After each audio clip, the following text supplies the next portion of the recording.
السلام علیکم ورحمۃ اللہ تعالی وبرکاتہ۔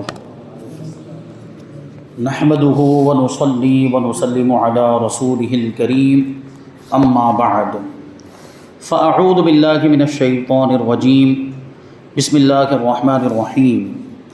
ان اللہ وملائکتہ یصلون علی النبی یا ایہا الذین آمنوا صلوا علیہ وسلموا تسلیما۔ اللہم صلی علی سیدنا و مولانا محمد معدن الجود والکرم وآلہ الکرام وابنہ الکریم وبارک وسلم صلاۃ و سلاما علیک یا رسول اللہ صلی اللہ تعالی علیہ وسلم۔ سورہ بقرہ آیت نمبر 102 کی تفسیر جاری ہے۔ اس کے پہلے جز کے بارے میں گفتگو ہو رہی ہے، جس میں اللہ تبارک و تعالیٰ نے یہ ارشاد فرمایا کہ وَاتَّبَعُوا مَا تَتْلُو الشَّيَاطِينُ عَلَى مُلْكِ سُلَيْمَانَ وَمَا كَفَرَ سُلَيْمَانُ وَلَكِنَّ الشَّيَاطِينَ كَفَرُوا يُعَلِّمُونَ النَّاسَ السِّحْرَ، اور اس کے پیرو ہوئے یعنی اس کی پیروی کی ان لوگوں نے جو شیطان پڑھا کرتے تھے سلطنت سلیمان کے زمانے میں، اور سلیمان نے کفر نہ کیا، ہاں شیطان کافر ہوئے لوگوں کو جادو سکھاتے ہیں۔ یہاں بنیادی طور پر یہ بات ہوئی کہ حضرت سلیمان علیہ السلام کو یہ یہودی معاذ اللہ کافر کہتے تھے۔ ان لوگوں نے حضرت سلیمان علیہ السلام کی وفات کے بعد یہ مشہور کیا، اور حضور پاک صلی اللہ علیہ وسلم کے زمانے پاک تک یہی مشہور رہا کہ حضرت سلیمان علیہ السلام جادوگر تھے، اور جادو ہی کے زور سے ان کو اتنی بڑی بادشاہت ملی تھی، پوری دنیا پر ان کی حکومت قائم ہو گئی تھی، وہ جادو کے زور سے۔ تو یہودیوں کے رد میں یہ آیت کریمہ نازل ہوئی کہ حضرت سلیمان علیہ السلام کافر نہیں تھے، وہ کافر ہو بھی کیسے سکتے، وہ تو اللہ کے نبی ہیں، نبی کبھی کفر کر ہی نہیں سکتا، بلکہ شیطان کافر، شیاطین کافر تھے جو لوگوں کو جادو سکھاتے تھے۔ اور وہ کیسے سکھاتے تھے اس کی تفصیل اس سے پہلے والے درس میں بیان ہوئی۔ اب جادو کے بارے میں کچھ ضروری معلومات اور بہت ہی اہم معلومات، اور وہ دلچسپ بھی ہے اور انٹرسٹنگ بھی ہے۔ کہتے ہیں کہ بعض جادو خود کفر ہے، اور بعض میں کفریہ شرطیں ہوتی ہیں، بعض کفر تو نہیں مگر حرام ضرور ہیں، اور بعض جادو حلال ہیں۔ جادو خواہ کیسا ہی ہو مگر اس کا سیکھنا کفر نہیں ہے، ہر علم کا سیکھنا شریعت نے اس کی اجازت دی ہے۔ ہاں عمل کے لیے جادو سیکھنا کفر ہے، کوئی جادو کا عمل کرنے کے لیے جادو سیکھ رہا ہے تو یہ کفر ہے۔ اگر بعض جادو سیکھنا یا سکھانا کفر ہوتا تو ہاروت و ماروت معصوم فرشتے اسی کی تعلیم کے لیے رب کی طرف سے نہ آتے۔ ان کا واقعہ آگے آ رہا ہے۔ یہ دو فرشتوں کو اللہ تبارک و تعالیٰ نے آزمائش کے لیے بھیجا تھا، وہ لوگوں کو جادو سکھانے کے لیے۔ وہ منع بھی کرتے تھے، لیکن لوگوں کو تو وہ جادو کا چسکا لگا ہوا تھا، وہ زبردستی سیکھتے تھے، ان کے منع کرنے کے باوجود سیکھتے تھے، اور پھر معاملات آگے تک بڑھے۔ وہ واقعات آگے آئیں گے۔ اس آیت کریمہ سے حضرت سلیمان علیہ السلام کے جادو کرنے کی نفی ہے، اور جاننے کی نفی نہیں ہے کہ حضرت سلیمان علیہ السلام جادو جانتے تھے، اس کی نفی نہیں ہے۔ وہ جانتے تھے لیکن کبھی کیا نہیں۔ حضرت سلیمان علیہ السلام نے کبھی جادو کیا نہیں۔ اور تفسیر عزیزی میں جادو کی 8 قسمیں بتائی۔ کتنی؟ 8 قسمیں بتائی ہے، اور ہر ایک کے علیحدہ علیحدہ احکام بھی بتائے کہ کون سا جادو کفر ہے، کون سا جادو حرام ہے، کون سا جادو حلال ہے، یہ سب بیان کیا ہے۔ ایک جادو ہے جادو کلدائن یا جادو بابل۔ بابل یہ عراق کا ایک علاقہ جہاں حضرت ابراہیم علیہ السلام پیدا ہوئے، اور نمرود یہیں پر رہتا تھا۔ حضرت ابراہیم علیہ السلام کا اسی کے ساتھ تو مقابلہ ہوا تھا، تو اس کے زمانے میں بھی جادو کا بڑا معاملہ تھا۔ کلدائن ان کی ایک دیوی تھی، اس کی طرف منسوب کرتے ہوئے یہ جادو کا نام رکھا گیا ہے۔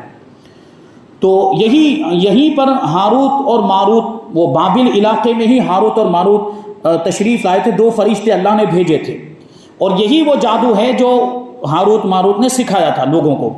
اور یہ جادو تمام جادوؤں سے مشکل ہے، سب سے زیادہ ہارڈ ہے، ڈیفیکلٹ، اور اس سے عجیب عجیب کام ہوتے ہیں۔ اس کی حقیقت یہ ہے کہ سارے اجسام میں ایک قدرتی روح ہے، سارے جسموں میں ایک قدرت، جیسے انسان کے جسم میں روح ہوتی ہے نا، تو انسان کے علاوہ بھی دوسری چیزیں ہیں، اگرچہ بے جان ہیں، لیکن قدرتی اعتبار سے اس میں بھی روح ہے۔ وہ جادو کے ذریعے سے اس کو متاثر کرتے ہیں، اس کو قابو میں کرتے ہیں۔ دوسری چیزوں کے اندر بھی جو روح ہے اس کو، جیسے کہ چاند ہے، سورج ہے، تارے ہیں، اور چاروں عناصر مطلب آگ، پانی، مٹی اور ہوا، اس کو چار عناصر کہتا ہے، عناصر اربعہ کہا جاتا ہے۔ اس جادو میں تمام روحوں کو اپنے تابع کر لیا جاتا ہے، یعنی دوسری چیزوں کے اندر بھی جو روح ہیں نا ان کو بھی اپنے تابع کر لیا جاتا ہے، جس سے جو چاہیے کام لیتے ہیں۔ اسی جادو کا بابل میں بہت زور تھا، اور اسی کی تردید کرنے کے لیے، یعنی اسی کا رد کرنے کے لیے حضرت ابراہیم علیہ السلام بھیجے گئے، کیونکہ اس قسم کے جادوگر عالم کی تمام چیزوں پر حکومت کرتے ہیں۔ اس قسم کا جو جادوگر ہوتا ہے نا، جو اس جادو میں ماہر ہوتا ہے، وہ عالم کی یعنی دنیا کی ساری چیزوں پر حکومت کرتا ہے، یعنی ساری چیزوں کو اپنے قابو میں کر لیتا ہے، اپنے کنٹرول میں کر لیتا ہے، اور ان سے جو چاہتا ہے وہ کرواتا ہے۔ یہ سب سے اعلیٰ قسم کا جادو ہے۔ اس لیے ابراہیم علیہ السلام کو اللہ تبارک و تعالیٰ نے سارے عالم کی چیزیں دکھائیں، سارے عالم کی چیزیں، آسمان و زمین میں جو کچھ بھی ہے سب اللہ تبارک و تعالیٰ نے حضرت ابراہیم علیہ السلام کو دکھا دیا، اور فرمایا وَكَذَلِكَ نُرِي إِبْرَاهِيمَ مَلَكُوتَ السَّمَاوَاتِ وَالْأَرْضِ، اسی طرح ہم ابراہیم کو آسمان و زمین کی بادشاہت دکھاتے ہیں، جو کچھ بھی آسمان و زمین میں سب دکھاتے ہیں۔ یہ حضرت ابراہیم علیہ السلام کے علم غیب کا عالم ہے، تو ہمارے نبی کے علم غیب کا عالم کیا ہوگا؟ حضرت ابراہیم علیہ السلام ساری مخلوقات کو جانتے تھے، ساری مخلوقات کا علم تھا، آسمانوں کی مخلوقات کا بھی علم تھا، زمین کی مخلوقات کا بھی آپ کو علم تھا۔ اور یہ علم کیوں دیا گیا؟ تاکہ وہ ان تمام چیزوں کو ملاحظہ فرما کر معلوم فرما لیں کہ سب رب کے حکم کے تابع ہیں۔ یعنی ان لوگوں نے جو ان چیزوں کو، جادوگروں نے جو تابع کیا بھی ہے نا، تو یہ عارضی ہے، یہ ٹیمپرری ہے، مستقل نہیں۔ مستقل تو ساری چیزیں اللہ تبارک و تعالیٰ کے حکم کی تابع، اللہ جو چاہے وہ کرے۔ ارے ان لوگوں نے اپنے جادو کے زور سے کسی چیز کو تابع کر بھی لیا، اگر اللہ چاہے تو ان کا وہ معاملہ فوراً ختم ہو جائے، جادو کا معاملہ۔ اللہ تبارک و تعالیٰ کی قدرت کے آگے کسی کا زور نہیں چل سکتا، کسی کا کوئی جادو نہیں چل سکتا، یہ بات بھی ذہن میں رکھیں۔ تو حضرت ابراہیم علیہ السلام نے ساری چیزوں کو دیکھ کر یہ ملاحظہ فرما دیا کہ ساری چیزیں اللہ کے حکم کے تابع ہیں، اور آپ نے سیر کر کے فرمایا انی وجہت وجہی للذی فطر السماوات والارض، میں نے تو اپنا چہرہ اس رب کی بارگاہ میں جھکا لیا ہے جس نے آسمانوں کو پیدا کیا، جس نے زمین کو پیدا کیا۔ تم شیطانوں کی پوجا کرتے ہو، تم جنات کو بھینٹ چڑھاتے ہو اور ان کے نام پہ قربانیاں دیتے ہو، جادو وغیرہ کرتے ہو، میں تو اللہ کا ماننے والا ہوں۔ حضرت ابراہیم علیہ السلام نے یہ اعلان کیا، اس رب کا ماننے والا ہوں جس کے سوا کوئی خدا نہیں، کوئی معبود نہیں ہے، اور اسی نے آسمانوں اور زمین کو پیدا کیا۔ پھر اپنی قوم کو نصیحت بھی کی، اے قوم تم ان چاند سورج میں مستقل تاثیر مان بیٹھے ہو، یعنی وہ چاند اور سورج کے اندر اثر مانتے تھے کہ حقیقی اثر ان کے اندر ہے۔ جیسے ہمارے یہاں کے مشرکین بھی چاند کی پوجا کرتے ہیں، سورج کی پوجا کرتے ہیں، ان کو بھگوان مانتے ہیں، تو ایسا ہی حضرت ابراہیم علیہ السلام کی قوم کا حال تھا۔ وہ چاند کو خدا مانتے تھے، اور سورج کو خدا مانتے تھے، اور ستاروں کو خدا مانتے تھے۔ وہ سب ہوا، وہ واقعہ پورا آپ نے اگر سنا ہو تو حضرت ابراہیم علیہ السلام نے پوچھا کہ کس کو میرا خدا بتاتے ہو، تو ان لوگوں نے کہا یہ ستارہ ہے نا، یہ تمہارا خدا ہے۔ تو حضرت ابراہیم علیہ السلام نے تھوڑا انتظار کیا، تھوڑی دیر گزری کہ وہ ستارہ غائب ہو گیا۔ تو حضرت ابراہیم علیہ السلام نے جواب دیا، ایسا کیسا خدا کہ خود غائب ہو گیا؟ جو غائب ہو جائے وہ خدا کیسے ہو سکتا ہے؟ پھر سورج کے بارے میں کہا، اچھا چاند کے بارے میں کہا کہ یہ تمہارا، تو وہ چاند بھی تو تھوڑی دیر کے بعد غائب ہو گیا، ڈوب گیا۔ پھر سورج کے بارے میں کہا کہ یہ آپ کا خدا، اور سورج کا بھی یہی حال کہ اس کی روشنی ایک وقت آتا ہے کہ ختم ہو جاتی۔ تو حضرت ابراہیم علیہ السلام نے کہا کہ اگر میرے رب نے مجھے ہدایت نہ دی ہوتی نا تو میں بھی تم جیسا گمراہ ہوتا۔ میرے رب نے مجھے بچایا ہے شرک سے، تو میں اسی رب کی بارگاہ میں اپنا چہرہ جھکاتا ہوں جس نے ساری کائنات کو پیدا کیا، سورج کو بھی اس نے پیدا کیا، چاند کو بھی اس نے پیدا کیا ہے، ان ستاروں کو بھی اس نے پیدا کیا۔ تو جو خود پیدا ہوئے ہیں وہ خدا کیسے ہو سکتے ہیں؟ پیدا کرنے والا خدا ہے، خالق جو ہے وہ خدا ہے، وہ پروردگار ہے اللہ تبارک و تعالیٰ۔ تو یہ لوگ تاثیر مانتے تھے۔ ایک بات ذہن میں رکھیں کہ سمجھنے کی بات ہے، عقیدے کی بات ہے۔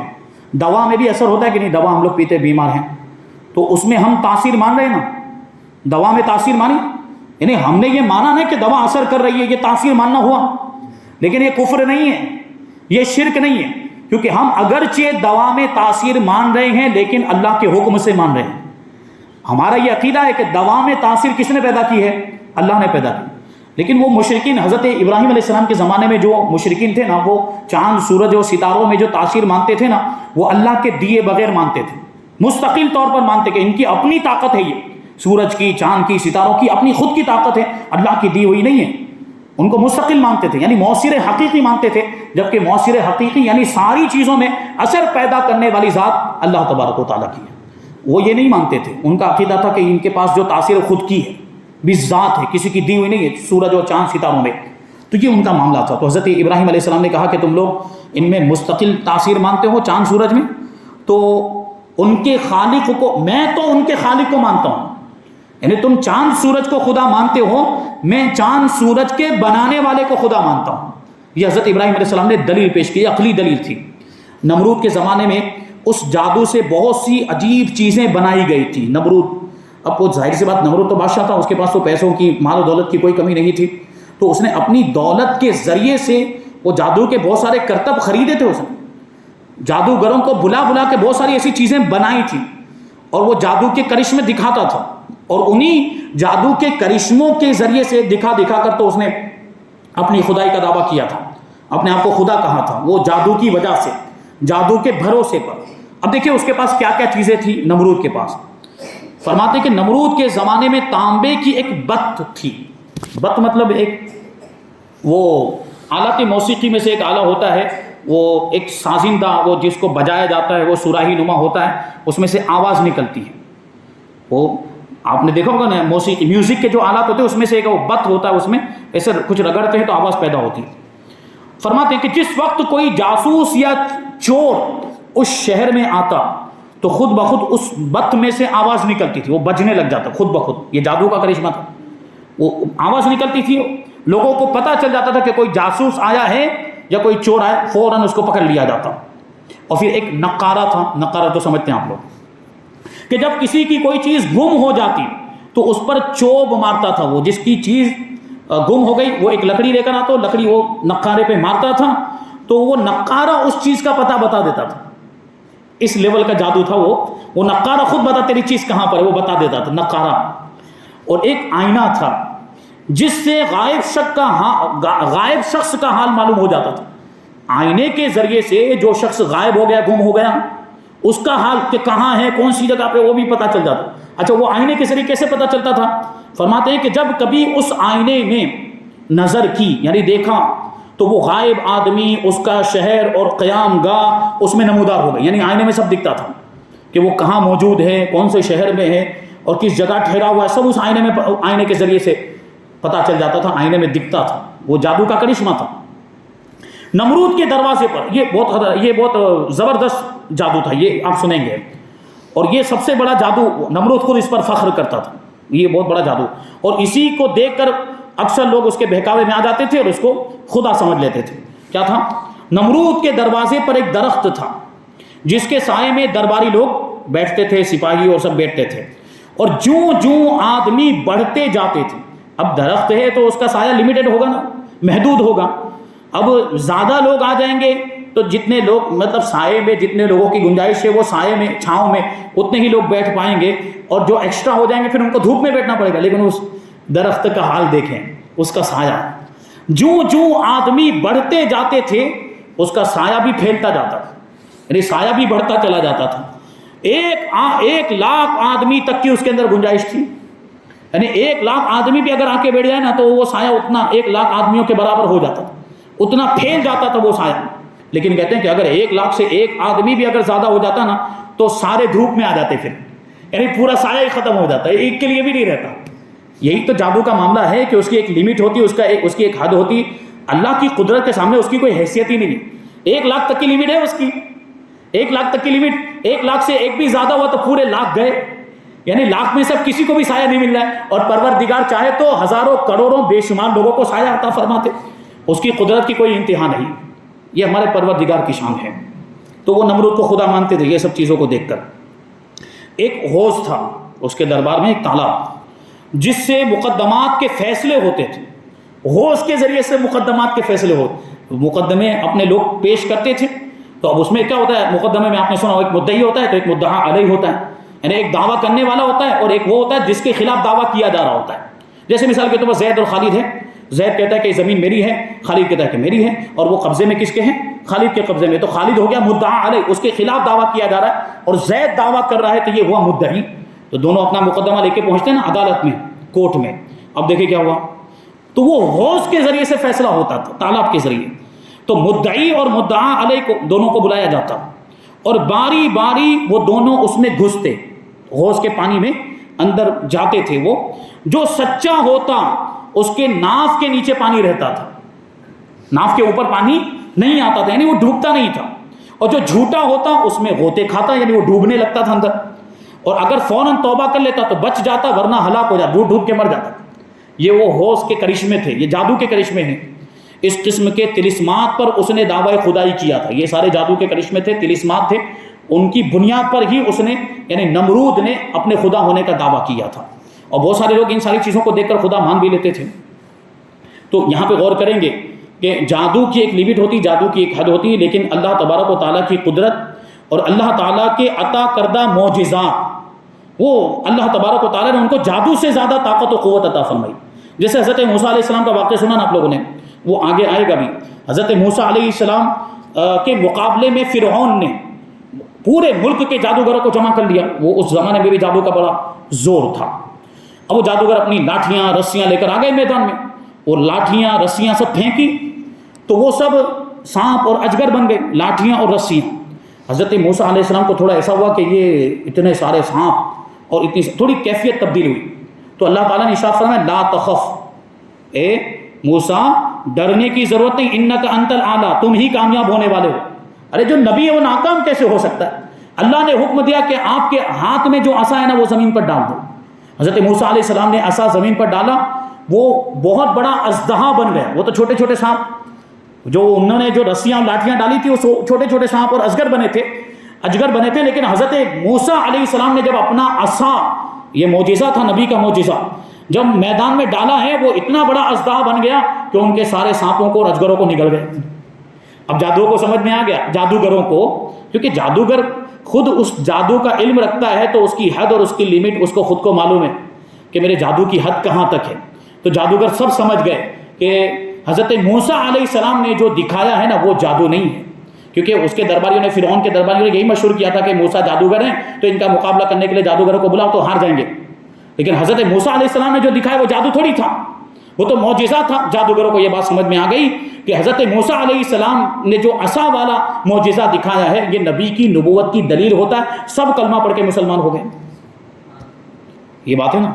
تو جادو کی ایک لیمٹ ہے، جادو کی ایک حد ہے، لیکن اللہ کی قدرت کی کوئی حد نہیں، کوئی انتہا نہیں۔ جادو خالص کفر اور شرک ہے، کیونکہ اس میں جادوگر تمام چیزوں کی روحوں کو مستقل مؤثر جانتا ہے۔ جو ابھی جادو کا ذکر ہوا کہ اس میں ساری چیزوں کی روحوں کو وہ مستقل مانتا ہے، مؤثر مانتا ہے، جبکہ مؤثر حقیقی اللہ تبارک و تعالیٰ ہے، اور ان کی قربانی، نذر اور نیاز، استمداد وغیرہ کرتا ہے۔ دوسری قسم یہ ہے کہ جنات، شیاطین کو تابع کر لیا جائے اور ان سے حسب منشا کام لیا جائے۔ اس کا اب بھی بہت رواج ہے، جناتوں سے اور شیاطین سے یہ کام لیا جاتا ہے۔ آج یہ جادو آج بھی ہوتا ہے، اس طرح کا جادو جنات کو تابع کرتے ہیں، شیطانوں کو قابو میں کر لیتے ہیں، اور یہ آسانی سے حاصل ہو بھی جاتا ہے۔ اور یہ بھی صریح کفر ہے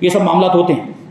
تیسری قسم یہ ہے کہ مردہ انسانوں کی روحوں کو منتر وغیرہ سے قبضے میں کیا جاتا ہے، یہ بھی ہوتا ہے۔ جو انسان مر گیا ہے اس کی روح کو بلایا جاتا ہے اور اس کو قبضے میں کرتے ہیں، پھر اس سے کام کروائے جاتے ہیں۔ مردہ انسان کی روح سے کام، یہ بھی جادو کی ایک قسم ہے۔ جو مر گیا اس کی روح کو بلا کر پھر اس کو کہتے ہیں یہ کر دے، وہ کر دے۔ اب وہ روح تو نظر آتی نہیں، وہ جا کر کچھ کا کچھ کرتی ہے، نقصان پہنچانے کا ارادہ، تو یہ نقصان پہنچانے کے لیے کہتے ہیں تو نقصان بھی پہنچا دیتی ہے۔ یہ معاملات ہوتے ہیں۔ اس کو عمل ہمزاد یا عمل بیر بھی کہتے ہیں۔ ہمزاد آپ جانیں، ہر انسان کے ساتھ ایک فرشتہ اللہ تبارک و تعالیٰ نے پیدا کیا ہے اور ایک شیطان کو پیدا کیا ہے۔ جو شیطان ہمارے ساتھ پیدا کیا گیا ہے نا اس کو ہمزاد کہتے ہیں، اور اس کی شکل و صورت وہی اسی انسان کے جیسی ہوتی ہے جس انسان کے ساتھ اس کو پیدا کیا گیا۔ فرشتہ جو ہوتا ہے وہ ہمیں اچھے کاموں کا حکم دیتا ہے، اچھے کاموں کی تلقین کر، ہمارے دل میں بات ڈالے گا یہ کر لے گی اچھا کام۔ اور جو ہمزاد جو شیطان ہوتا ہے وہ ہمیں برے کام، شیطان اچھے کام کا حکم کیوں دے گا؟ وہ برے کاموں کا حکم دیتا ہے اور برے کام کے ارادے ہمارے وسوسے ہمارے دل میں ڈالتا ہے، ہم سے برے کام تو یہ ہمزاد ہوتا ہے۔ تو ہمزاد کو بھی لوگ قابو میں کر لیتے ہیں، وہ شیطان ہوتا ہے اس کو بھی لوگ قابو میں کر لیتے ہیں اور اس سے بھی جو چاہتے ہیں وہ پھر کرواتے ہیں۔ یہ عمل ایسا ہوتا ہے، یہ بھی کفر ہے کہ اس میں شیطانوں کی پوجا کرنی پڑتی ہے اور ان سے مدد مانگی جاتی ہے کہ ہمزاد کو ہمارے قابو میں کر دو۔ شیطانوں سے مدد مانگ کر دوسرے کے ہمزاد کو اپنے قابو میں کرتے ہیں۔ اس قسم کا جادو شہوت پرستی اور غصے وغیرہ میں کام آتا ہے۔ جیسے کسی لڑکی، مطلب کوئی لڑکی پسند آ گیا، اس کو قابو میں کرنا تو پہلے اس کے ہمزاد کو قابو میں کرتا ہے، اب وہ حمزات قابو میں آ گیا تو وہ حمزات خود بخود اس کو اس کا دیوانہ بنا دیتا ہے. یہ محبت والا جادو ہوتا ہے, کوئی وہ اس کی محبت میں پڑ جاتی, اس طرح کے معاملات ہوتے ہیں, وہ دیکھنے میں بھی آتے ہیں, ایسا ہوتا بھی ہے. اس لیے عیاش, جوگی وغیرہ اس کے عامل ہوتے ہیں, وہ یہ جادو کرتے ہیں یا جو ہے کہ لوگوں کے لیے کرتے ہیں. اور چوتھی قسم یہ ہے کہ کسی ذریعے سے انسان کے خیالات اور حواس خراب کر دیے جاتے ہیں, یعنی اس کو, انسان کو پاگل جیسا بنا دیا جاتا ہے, اس کے دماغ پر کنٹرول کر لیتے ہیں. اور جب اس کے دماغ پر کنٹرول ہو گیا تو اب وہ جو چاہے اس سے وہ کرواتے ہیں, جس سے اس کو کچھ کا کچھ نظر آنے لگتا ہے, اس کو خود کو کچھ کا کچھ وہ نظر آنے لگتا ہے, ہوتا کچھ ہے دکھتا کچھ ہے, تو پھر وہ اس کو جادو سمجھنے لگتا ہے. اس کو نظر بندی کہتے ہیں. اسی جادو کا فرعون کے زمانے میں بہت زور تھا, جو میں نے ابھی واقعہ بیان کیا. اور قرآن مجید میں فرمایا کہ یخیل الیہ من سحرہم انہا تسعی, وہ جو رسیاں ڈالی تھی نا جادوگروں نے, اور جو لاٹھیاں اور جو لکڑیاں ڈالی تھی, تو وہ ان کے جادو کی وجہ سے حضرت موسیٰ علیہ السلام کو دوڑتی ہوئی دکھ رہی تھی, جبکہ وہ ایک ہی جگہ پر تھی, دوڑ نہیں رہی تھی, لیکن ان کے جادو کی وجہ سے حضرت موسیٰ علیہ السلام کو لگ رہا تھا کہ دوڑ رہے ہیں, وہ جو سانپ ہے اور وہ اجگر ہیں. حضرت موسیٰ علیہ السلام کو ایسا خود, یہ نظر بندی تھی. وہ حقیقت میں تو لکڑیاں ہی ہیں, حقیقت میں رسیاں ہی ہیں, لیکن نظر کا دھوکہ کہ لگ رہا ہے کہ سانپ ہے, لگ رہا ہے کہ اجگر ہے. یہ حال ہوتا ہے جادو کا. وہ رسیوں کو سانپ کی طرح چلتا پھرتا دیکھ رہے تھے. آج بھی بعض جادوگر مٹی کا روپیہ بنا کر لوگوں کو دکھاتے ہیں. مٹی کا روپیہ, مٹی ہے, پھر اس کو سکہ بنا کے دکھائیں. یہ ہاتھوں کی صفائی ہوتی ہے, یہ ہوتا ہے. اور پھر اچھا وہ آدمی آپ غور کریں گے کہ جو مٹی کا روپیہ بنا رہا ہے, تو یہ اس طرح اس کو سڑکوں پر پھر اپنے کرتب دکھانے کی ضرورت پڑے گی. پھر وہ گھر پہ بیٹھ کے روپیے بناتے رہے, اس کو بھیک مانگنے کی کیا ضرورت ہے؟ یہ بھیک مانگ رہا ہے نا لوگوں کے سامنے. مطلب وہ جھوٹا ہے. سیدھی بات ہے کہ اگر وہ روپیہ, مٹی کا واقعی روپیہ بن رہا ہے, تو اس کو بھیک مانگنے کی کیا ضرورت ہے؟ روڈوں پر, سڑکوں پر اس طرح سے کرتب دکھانے کی کیا ضرورت ہے؟ یہ حال ہے لوگوں کا. تو پھر پیسے کے بھیک کیوں مانگتے ہیں؟ اگر وہ مٹی واقعی روپیہ ہو جاتی تو یہ بھیک مانگنے کی ضرورت کیا تھی؟ اس قسم کا جادو کفر نہیں. ہاں, اولیاء کرام کے مقابلے میں کیا جائے تو گناہ کبیرہ ہے, یعنی بڑا گناہ ہے. اور انبیاء کرام کے مقابلے میں ہو تو کفر ہے, کیونکہ انبیاء کا مقابلہ ہی کفر ہے. نبی کا مقابلہ کرنا, نبی سے معاذ اللہ ٹکر لینا, ان کی مطلب ان کے لیے ان کو نقصان پہنچانے کی کوشش کرنا, ان سے دشمنی رکھنا, یہ خود کفر ہے. اور پانچویں قسم خیالی جادو ہے. خیالی, وہ خیال میں آتا ہے کہ ایسا ہوا ہے, کہ مطلوب کی صورت کو سامنے رکھ کر اس پر نظر اور خیال خوب جمایا یہاں تک کہ مقصد حاصل ہو گیا. اس کو مسمرزم کہتے ہیں. مسمرائزنگ وہ انگلش میں بولتے ہیں, یہ مسمرزم اسی سے بنا ہے. یعنی خوب زیادہ کسی کے بارے میں سوچتے رہو تو پھر وہی دماغ میں آ جاتا ہے, اور پھر وہی چلتا ہے دماغ میں, یعنی وہ تصویر چھپ جاتی ہے دماغ کے اندر. تو یہ مسمرزم ہوتا ہے. اور وہ آپ نے یہ بھی دیکھا ہوگا, وہ لوگ مسمرائز کرتے, پتہ نہیں وہ کیا, ایسے کہ وہ لوکیٹ ایسا گھماتے ہیں اور اس کو غور سے دیکھنے کے لیے کہتے ہیں, پھر آدمی کھو جاتا ہے. پھر وہ اس سے بلواتے ہیں کہ بتا کہاں گیا تھا, کل رات نے کہاں گزاری تھی, وہ سب بتاتا. وہ اس کے دماغ میں جو ہوتا ہے وہ پھر وہ بے سدھ ہو کر پھر وہ سب بیان کرتا ہے. تو یہ مسمرزم ہوتا ہے کہ انسان کی نظر سے چیز کھینچ آتی ہے اور معلق ہو جاتی وغیرہ وغیرہ, یعنی اس کو سامنے سب دکھتا ہے, جو دماغ میں تھا وہ سامنے آ جاتا ہے اور پھر اس کو نظر آتا ہے. یہ جادو اگر حلال کام کے لیے کیا جائے تو حلال ہے, اور حرام کام کے لیے ہو تو حرام ہے. اور چھٹی قسم ہے نرپخ, جس میں بعض دواؤں کے ذریعے سے عجیب کام کیے جاتے ہیں. دواؤں کا استعمال کر کے, جیسے کہ آج کل وہ کیمیکل کا استعمال کر کے بھی بہت سارے جادو ہوتے ہیں, ٹیکنالوجی کا استعمال کر کے بھی بہت سارے جادو ہوتے ہیں. تو وہ دواؤں کے ذریعے سے بھی جادو ہوتا ہے. وہ کہنے کو جادو ہوتا ہے, حقیقت میں جادو نہیں ہوتا, وہ تو کیمیکل کا اثر ہوتا ہے. یہ آپ نے دیکھا ہوگا. مثلا کوئی شخص اپنی انگلی کو کابلی سرکے میں تر کر کے, یعنی بھگو کر, سمندر جھاگ میں ملا کر, سمندر کے جھاگ میں ملا کر مالش کرے تو انگلیاں جو ہے نا وہ آگ میں جلتی نہیں. پھر یعنی وہ کابلی, پہلے تو یاد رکھیں کابلی, وہ افغانستان میں کابلی سرکہ, پھر اس کو سمندر کی جھاگ میں ملانا, اور پھر اس کو انگلیوں پہ رگڑ لے, مل دے, پھر ان انگلیوں کو آگ میں ڈالیں تو انگلیاں جلیں گی نہیں. تو ایسے تو بہت سارے, یہ تو حضرت جو ہے نا اپنے زمانے کے اعتبار سے, اب یہ بھی تو غور کرے کتنی معلومات ہے حضرت کو. مصنف علیہ رحمہ مفتی احمد یار خان نعیمی, یوں ہی ان کو حکیم الامت نہیں کہا جاتا. وہ جادو کی اتنی ساری قسمیں بیان کر رہے ہیں, ان کو معلومات ہوگی تب نا. پھر غور کریں, وہ اس طرح کے کیمیکل تو اب بہت زیادہ آ گئے کہ ہاتھ پر لگا دو تو ہاتھ نہ جلے, یا کچھ کا کچھ ہو جائے, بہت کچھ ہوتا ہے ایسا. بعض گھڑیوں کے حروف رات میں چمکتے ہیں. یہ گھڑی ہے نا, گھڑی تو حضرت اپنے زمانے کے اعتبار سے کر, کیونکہ یہ چیز بہت نئی ہوگی اس زمانے میں. ریڈیم ہوتا ہے نا, یہ وہ نمبر ریڈیم والے بنا دیے, اندھیرے میں وہ چمکتے نمبر 1 2 3. تو پہلے جب آیا ہوگا تو لوگوں کو تو یہ تو جادو لگتا ہوگا نا, یہ نئی چیز. جیسے جو چیز ہم نے کبھی تجربہ نہیں کی، کبھی کسی چیز کا ایکسپیرینس نہیں کیا، کوئی نئی ایجاد، جیسے ابھی موبائل ہمارے سامنے ہے، ابھی یہ تو ایک دم یوز ٹو ہو گیا ہے تو ہمیں اس پر اتنا تعجب نہیں ہو رہا ہے، لیکن جب پہلی مرتبہ کوئی موبائل لے کر آیا ہوگا کہ بغیر وائر کے بات ہو رہی ہے تو تعجب ہوگا، نہیں تو اس کو تو کوئی کرشمہ ہی سمجھتا ہے کہ بغیر وائر کے کیسے بات ہو رہی، یہ بغیر وائر کے یہاں سے آواز وہاں کیسے پہنچ رہی، بلکہ وائر کے ذریعے آواز پہنچا دینا بھی اس زمانے میں بہت تعجب کی بات تھی، حیرانگی والی بات تھی نا کہ وائر کے ذریعے بھی، ٹیلی فون میں جو وائر ہوتا تھا اس کے، یہ وائر کے ذریعے سے کیسے آواز پہنچتی، تو یہ بھی اس زمانے میں کرشمہ سمجھا جاتا تھا، وہ ٹیکنالوجی کے ذریعے سے ہو رہا ہے۔ تو یہ جو گھڑیوں میں جو حروف، جو ریڈیم ہوتا ہے وہ ایک کیمیکل ہوتا ہے، وہ کلر میں کیمیکل ملا کے اس کو لگا دیتے ہیں تو پھر وہ اندھیرے میں چمکتا ہے، ان میں بھی کوئی مسالہ وغیرہ ہوتا ہے۔ اور 7ویں قسم ہے سحر حیل، جس میں سائنسی آلات کے ذریعے عجیب کام ہوتے ہیں، ٹیکنالوجی کے ذریعے سے، جیسے اپنے زمانے کے اعتبار سے مصنف علیہ رحمہ کہنا، کیونکہ اس زمانے میں یہی سب چیزیں تھی کہ ریڈیو، ٹیلی گرام وغیرہ، حضور حکیم الامت کے زمانے میں یہی تھا، اب یہ موبائل تو اس سے زیادہ خطرناک ہو گیا، ریڈیو، ٹیلی گرام وغیرہ سے تو کتنا آگے نکل گیا ہے۔ اور 8ویں قسم ہے شعبدہ، جس کو ہاتھ کی صفائی بھی کہتے ہیں، اس میں اس چالاکی سے چیز بدل دی جاتی ہے کہ دیکھنے والے کو اس کا پتہ ہی نہیں چلتا، جیسے وہ سرکس میں نہیں وہ جادو دکھایا جاتا ہے کہ وہ ایک لڑکی کو بدل، وہ لڑکی پیچھے سے غائب ہو جاتی، پھر دوسری عادت، کیا کیا وہ اس میں ہوتا ہے، یہ سب نظر بندی اور ہاتھ کی صفائی، وہ حقیقت میں کوئی جادو نہیں ہوتا ہے، وہ بس ایسے ہی آنکھ کا دھوکہ ہوتا ہے، لوگوں کو پتہ ہی نہیں چلتا، وہ تیزی کے ساتھ کچھ کرتے ہیں، جیسے کہ وہ ہاتھ میں رومال رکھا، پھر وہ رومال کھولتے ہیں تو کبوتر آ جاتا ہے، وہ کبوتر یا جیکٹ پہ چھپا کے لاتے ہیں، وہ اندر سے وہ اسپیڈ سے نکالتے ہیں کہ ہم کو پتہ نہیں چلتا ہے کہ کبوتر نکالا اس نے، تو ہم سمجھتے ہیں رومال میں سے نکلا، تو ایسا ہوتا ہے، وہ سمجھتے ہیں دیکھنے والے کہ اس نے تو چیز ہی بدل دی۔ یہ تینوں قسمیں نہ کفر ہیں نہ حرام ہے۔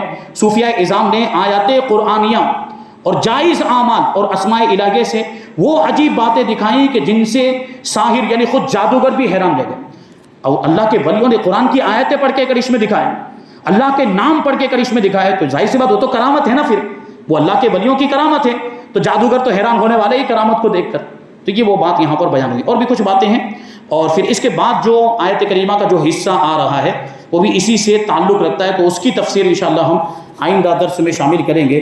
اللہ تبارک و تعالیٰ کی بارگاہ میں دعا ہے کہ جو کچھ بھی بیان ہوا اس پر ہم سب کو عمل کرنے کی توفیق عطا فرمائے، اور نور قرآن سے ہم سب کے دلوں کو روشن اور منور فرمائے۔ وما علینا الا البلاغ۔ الفاتحہ۔